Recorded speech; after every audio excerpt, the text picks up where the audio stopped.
Follow these steps to screen record on iPhone. Launch your control center. Now, you'll find the screen recording icon over here.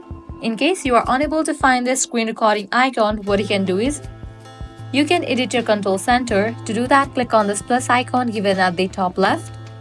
Now, click on the option Add a control. Now, at the very top, you're gonna see the option of search controls. Over there, type in screen recording and then search for it. After it appears, click on it. Now, it will be available in your control center. By clicking on it, the countdown will start for screen recording.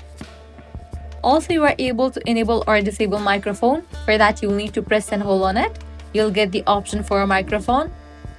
Once we're done with this screen recording, you can click on this icon again. With that, the screen recording video will be saved in your Photos app. So this way you were able to screen record on iPhone. If this video was helpful, don't forget to like, share and subscribe to our channel.